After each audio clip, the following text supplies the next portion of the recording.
बनाना चालू करो, एफआईआर दर्ज करवाना चालू करो। जब तक तुम्हारे पास रिकॉर्ड नहीं होगा, जब तक तुम्हारी कोई नहीं सुनेगा। रिकॉर्ड बनाओ, मुकदमे दर्ज कराओ, फाइलें बनाओ। गो रक्षक या गो भक्त को अनपढ़ माना जाता है। अनपढ़ नहीं है हमारे भाई, अपने घर से तन मन धन लगाकर गौ माता की रक्षा का कार्य करते हैं और उन्हीं को पागल बताया जाता है, उन्हीं को गुंडा बताया जाता है। क्यों? क्योंकि हम अपनी मां की रक्षा कर रहे हैं, हम अड़ जाते हैं। इसलिए पुलिस हमसे परेशान, आ गया थाने का रिकॉर्ड खराब करने, पुलिस एफआईआर कराएगा। नेता हमसे परेशान कि सरकार हमारी है, गो हत्या की आवाज उठेगी, हम पर लांछन लगेगा। और संगठन जिनको पैसा मिलता है, जिनको जो एनजीओ जिनको पैसा मिलता है गाय रक्षा का, वो कुछ नहीं करते हैं। और गौ रक्षा दल अगर करता है तो उस छोटे भाई को दबा दिया जाता है कि ये लोग तो गुंडे हैं। हम पर इल्जाम लगाया जाता है कि दारू पीते हैं। महादेव कसम, आज तक जो मैंने इस 15 साल में गौ माता की रक्षा में दारू को हाथ भी लगाया हो और तब मैं गाय की रक्षा करने गवाह हूं। मेरे लड़के गवाह है, मेरी गौशाला वाले गवाह है, देने के लिए तैयार है। मैं अपने भाइयों के लिए मरता हूं, सच के लिए मरता हूं, उस सत्य के लिए जो है। मैं अभी भी बेटा जो मेरे ऊपर पुलिस केस दर्ज हो गया, मैं कहता कहता मर गया कि मेरे को मरवाने वाले अपने हिंदू होंगे, मेरे को फंसाने वाले अपने हिंदू होंगे, मेरे पे एफआईआर दर्ज करवाने वाले मेरे हिंदू होंगे। उन सालों में इतनी औकात नहीं किसी की गौ रक्षक को छेड़ दे, उनको गौ तस्करों में नहीं है मेरे ऊपर हमला कर दे। पर किन्होंने किया? अपने लोगों ने। वही हुआ ना, अपने लोग मुकदमा दर्ज करा रहे हैं। इनकी हिम्मत नहीं है कि ये जमुना पार से इधर हाथ उठाकर भी देख ले। और मैं यही चाहता हूं, बजरंग दल, विश्व हिंदू, आरएसएस, गौरक्षा दल, जितने भी संगठन हैं, 5 ऐसी जगह हैं जहां पर पूरी दिल्ली में गायों का मांस आता है। यूपी से, मेरठ से, गाजियाबाद से, मेवात से, वो सारा मांस कहां आता है? जमुना पार आता है, डिलाइट में आता है, या कुछ कोल्ड स्टोरेज में आता है। हम 1000 गौरक्षक एक जमुना पार को सील नहीं कर सकते क्या? कर सकते हैं, पर हमें एक झंडे के नीचे आना पड़ेगा और गौ हत्या को बंद करने के लिए सबको एक होना पड़ेगा। वरना आप सबको मैं ये कहता हूं कि मैं आपके पीछे चल पड़ूंगा, आप आगे चल पड़ो। किसी को तो भगत सिंह बनना पड़ेगा ना, किसी को तो शहीद कराना पड़ेगा ना। हमें करा दो या आप आगे चलो, हम आपके पीछे चलेंगे। मैं हर तरीके से आप लोगों की हर बात को मानने को तैयार हूं, पर आप लोग मुझे यह वादा कर दो कि हम वो हत्या बंद कराएंगे। गायों के लिए इतनी ठोकरें खाई है इस दिल्ली में।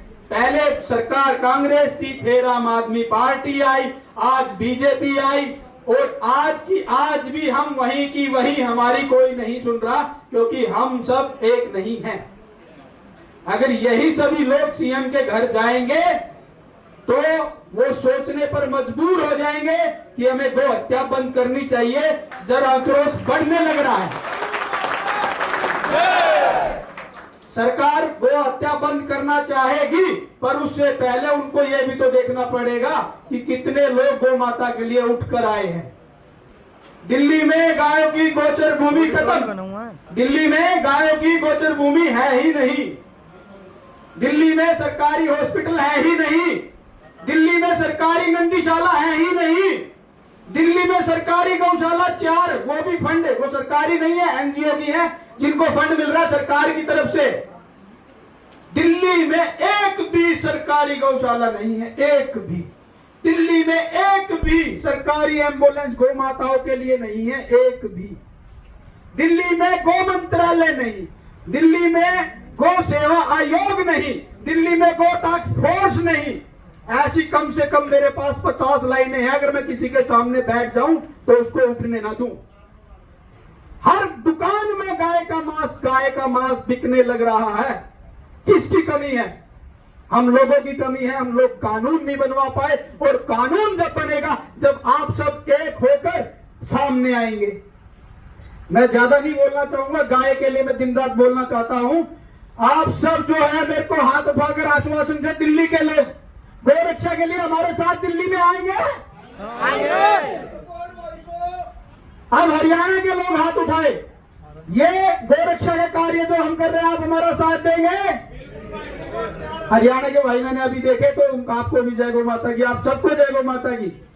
अकेला पड़ा हुआ हूं, अकेला भटका हुआ हूं, मेरा साथ दो।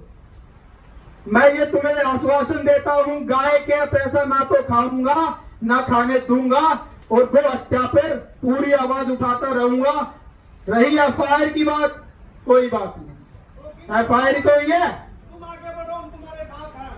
दुनिया के गौ सेवक जेल काट रहे हैं, हम भी काट लेंगे, कोई दिक्कत नहीं है। वही तो सड़ी रोटी गौशाला में मिलती है, वही जेल में मिल जाएगी, कोई बात नहीं।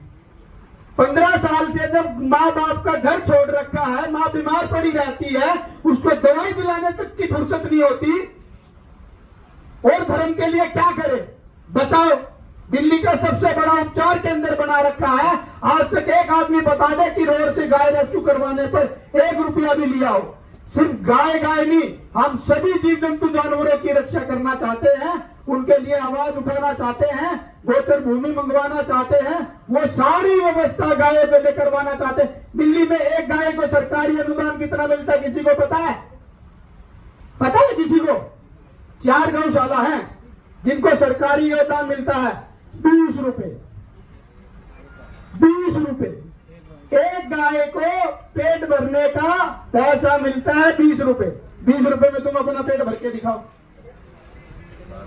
हम इतने नीचे गिर चुके हैं दिल्ली के लोग कि गाय के लिए सरकार 20 रुपए दे रही है, सिर्फ 20 रुपए एक गाय के लिए। 20 रुपए में एक गाय प्रतिदिन में पेट भर लेगी? कम से कम 500 रुपए पर गाय का होना चाहिए। तो मैं इतना ही कहकर मैं बातों को रोकना चाहूंगा। सन 2016 से लेके सन 2025 तक लगातार आप सबके सहयोग से हमारे पास एक पूरी फाइल तैयार होती आई, जिसमें हर साल की मुकदमे एफआईआर हमारे पास दर्ज हुए। हमने उसका पूरा रिकॉर्ड डाटा बनाया ताकि सरकार जब ये कहे कि हम गो हत्या बंद करने को तैयार हैं, पर दिल्ली में तो गो हत्या होती नहीं, तो हम सरकार को दिखाना चाहेंगे विद एफआईआर के साथ और पूरी आरटीआईओ के साथ 26,000 करोड़ रुपया सालाना बजट मांस के व्यापार का भारत देश में आता है। आप लोगों को दिखाया था मैंने। पाकिस्तान तक हम मांस को भेज रहे हैं। अगर कोई ये सोचता हो मैं झूठ बोल रहा हूं, मेरा नंबर नोट कर लेना, मैं फोटो भेज दूंगा आरटीआई का। नेपाल जैसे देश में भी हम मांस भेज रहे हैं जिसको बीफ बोला जाता है, और तो बीफ के चक्कर में ही तो गाय बफेलो गांव का बीफ भी जा रहा है। इस देश में सब ये पूछते गो हत्या बंद क्यों नहीं हो रही? सब हिंदू नेता, मंत्री, police officer, IPS officer, CM, राजनेता, हमारे साधु संत, नागा बाबा, नाथ बाबा, सब कहते हैं गौ माता हमारी माता है, पर बंद क्यों नहीं हो रही? बंद इसीलिए नहीं हो रही कि अरबों खरबों का मांस इस देश से बाहर भेजा जाता है और उसका पैसा इस देश में आता है, जिसको वो ये तो बोल देते हैं कि ये गाय का मांस नहीं है, पर उसी के साथ गाय का मांस जाता है। तो मैं नमन करना चाहूंगा आप दिल्ली के सभी गौ भक्तों को। मेरे मन में किसी भी भाई के प्रति कोई भी मैल नहीं है। अगर किसी को कोई भी शंका होती है, मेरे स्थान पर आए, बैठे और मेरे से बात करे, मैं आपका मैल जरूर निकालूंगा। यदि मेरी गलती होगी मैं आपके पैरों में नतमस्तक भी हो जाऊंगा, मुझे कोई प्रॉब्लम नहीं है। पर गाय के लिए दिल्ली में एक हो जाओ, एक हो जाओ, एक हो जाओ। दिल्ली में इतनी हत्या हुई इस ईद पर, किसी को नहीं दिखी, किसी को नहीं बताया गया, किसी भी थाने में एक भी एफआईआर दर्ज नहीं हुई। क्यों? इसका मतलब दिल्ली में गाय का मांस आ ही नहीं रहा, कोई खा ही नहीं रहा, कोई काट ही नहीं रहा। इस ईद पर यही तो दिखाना चाहते थे ना सभी लोग मिलकर कि रोटी पर मुकदमा दर्ज करो, उसको बिठा दो उसकी गौशाला में। और इस ईद पर यह दिखाना है सरकारों को, शासन को, प्रशासन को कि इस ईद में गौ हत्या ईद पर दिल्ली में हुई ही नहीं। कितना बढ़िया षड्यंत्र चल रहा है, कितने बड़े बड़े षड्यंत्र चल रहे हैं। एक आदमी जग गया तो उसको एफआईआर दर्ज कराकर बिठा दो, डरा दो, धमका दो। जिस दिन ये सब जग गए उस दिन क्या होगा? और ये प्रयास कर रहे हैं, इनको दिशा दिखाने का काम भी मेरा होगा।